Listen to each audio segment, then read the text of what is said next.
Yeah, this particular video is actually about building the relationships and asking people for money, one-to-one. This is not about an event or about a foundation or about a grant or about a rich person. This is about people in our network inviting their friends and their family to become contributors. And our primary focus on this will be that we really want to invite more and more people to become peace partners and give monthly. So we have a sustained budget to bring on additional staff, expand into other areas, open a ledge department, get a bigger office, and so on. So the first thing I want to say about going out and asking your friends for money is probably the minute you heard me say that, you might have had a bit of a reaction like, oh my gosh, I really don't want to. And whenever I start talking to people about their feelings about fundraising, what usually is under it is a concern about the relationships that they have. It'd be much easier to ask somebody that isn't in their own network. But relationships is the root and the base of all fundraising, whether it's somebody that you newly met or somebody you've known a long time. The relationship is the root of the fundraising, and you cannot actually raise money without nurturing the relationship. It doesn't work. Number one, and number two, you won't enjoy it, and number three, it doesn't represent our work and our values. So the first thing that I always like to say to people who are getting ready to fundraise, whether you're new or old at it, is always put the person ahead of the money. This means like whoever that person is, whether it's an existing donor or a never heard of us before potential donor, always put the needs of that person ahead of the money. So if halfway through the meeting they don't feel well and want to reschedule, that's fine with you. Your job is to put them first. So at the same time, the second principle of fundraising, other than relationship, it's key. The second rule of fundraising is that you have to ask. There was a research done by the Chronicle of Philanthropy, and they called a ton, and I can't remember, thousands of American households, and they found out that 85% of Americans said they would like to have given more money away. And the biggest reason they didn't is that although they got a lot of mail appeals and television appeals, they didn't get asked by people that they knew, that they trusted, that knew the organizations. And so people want to be asked, and they want to be asked by people that know them. So if you're going to put the person first, how exactly do you go about this? What are the steps of it? And I want to just leave you with sort of 3 core thoughts about what makes for a very powerful ask. The first is you want to create between you a sense of choice for them. Like, you do not want them feeling obligated to you because of your friendship or obligated to you because you're sitting face to face.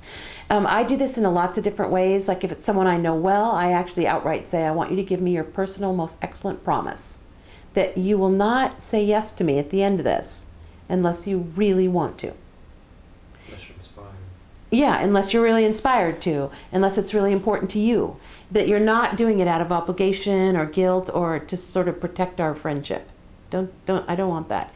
So the 3 parts, and you can just write these 3 things down, is choice. There's choice. Free choice is highly present. Number 2, passion is totally present, and an ask, a specific ask. So when you, the first step of doing a campaign like this is for you to make a list of people that you might ask. These could be neighbors, friends, people you know from church, people you know from work. And then you want to actually tell them that you're part of a campaign and that you are asking people to become donors and that you would like to talk to them about it, but you're only willing to do that if that's amenable to them and if they give you this promise that they're not going to. In other words, you won't feel free to fully express how passionate you are unless you know that they're not going to do it unless they want to. Now you know you're not manipulating them because you told them you don't want to and they agreed to that and promised it. So now you're free to really share. I think that it can be very motivating to set goals, and I'm really inviting people in the Peace Partner campaign to set a goal. And the only thing I recommend is that if you have a goal, let's say you set a goal for bringing in 3 new monthly donors. I'm going to recommend that you create a list of 10 people to ask. Why would I do that? Because it's very hard to reach your goal and give them choice If if you only have 3 people on your list and you're trying to get 3 people, any of them say no, your goal is already shot. So you definitely want to look at this as like, if you do set a goal, then be sure that you're asking at least 3 times that many people. So when you're in a conversation, you can actually detach yourself from their choice. And that's the mood or the feeling you're going for, is detachment. Passion about the cause, excited about them possibly being involved, and detached from their outcome. And the second part is, spend a little bit of time thinking about what inspires you most about this campaign. It's not about the right words, it's about the right energy and passion. And so when you share why this campaign gives you hope and why you believe in it and why you're working for it and how important it is to you, that's the most motivating thing you can say to them, because it isn't really in the words or the answers anyway. It's the living spirit that you bring to it. So once you've created that that permission, then you want to have a 1 to 3 minute share that you're going to give about why it, and then it's great to let them ask a few questions, but you don't want to go on too long. Once people know that this is a fundraising appeal, they would just as soon get to it. They don't want to wait too long. So, 1 to 3 minutes, you're going to share about this. And then you're going to actually have an ask. Now, for the ask, I recommend that you actually spend time thinking about the perfect sentence that you're going to use. Let me give you an example. I like this one. Would you be willing to consider becoming a monthly donor? Either between $10 and say $50 a month, like whatever amount actually really works for you. Is that something you'd be willing to consider?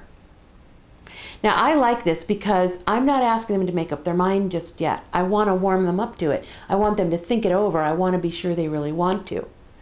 So that's a sentence I like. Sometimes I said, we're doing a monthly sponsor campaign and I'm asking 10 people, and I was wondering if you'd be willing to be one of them. That's another thing. Would you be willing? But I like that because it's gentle to me, and so I don't feel as confronted by it.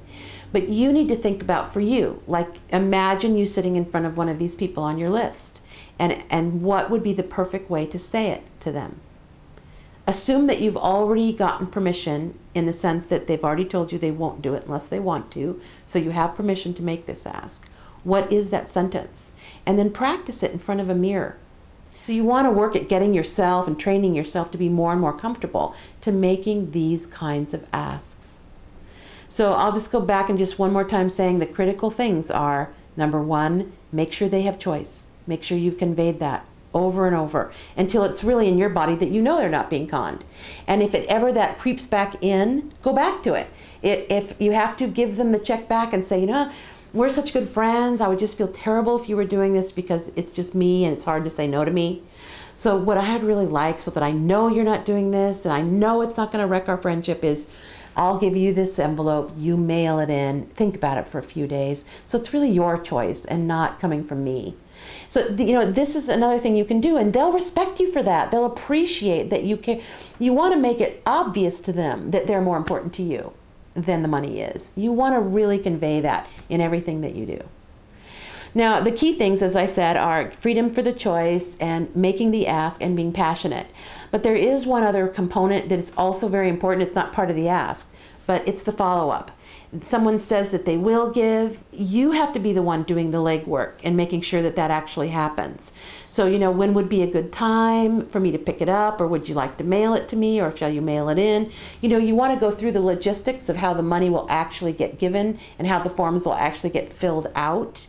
This isn't really technically part of the ask, but doing thorough and complete work so that by the time it's completely finished, you know that they've completed their paperwork, it's all finished, it's all done, and you thank them. So that's really the whole thing. The 3 points of what's in the ask, the follow-up, and the thank you. That's pretty much everything that goes into a one-to-one ask.